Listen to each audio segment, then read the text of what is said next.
Hi friends, இன்றைக்கி நம்ம பார்க்க போகிறது ரோட்டார் சிண்ட்ரோம். ஸோ இது ஒரு hereditary condition, autosomal recessive disorder.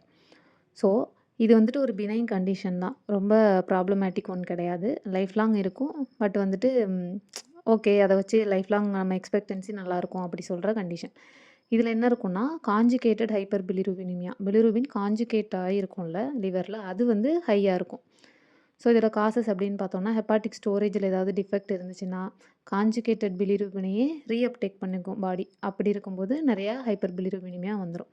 சரி, இது இருக்கவங்களுக்கு ஃபீச்சர்ஸ் எப்படி இருக்கும் அப்படின்னு பார்த்தோம்னா, ஜாண்டிஸ் இருக்கும். அது மைல்டாக தான் இருக்கும், ரொம்ப ஹெவி ஜாண்டிஸ் இருக்காது.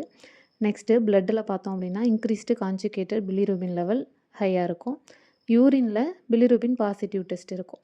ஸோ டெஸ்ட் எடுத்தோம் அப்படின்னா யூரினில் பாசிட்டிவ் ஃபார் பிலிரூபின் காமிக்கும்.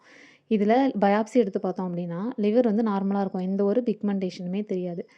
இதே மாதிரி டூபின் ஜான்சன் சிண்ட்ரோம்னு ஒரு கண்டிஷன் இருக்குது. இதில் என்ன இருக்கும் அப்படின்னு பார்த்தோம்னா, லிவரில் பிளாக் கலர் பிக்மெண்டேஷன் இருக்கும். ஸோ லிவரே வந்துட்டு பிளாக் கலரில் இருக்கும்.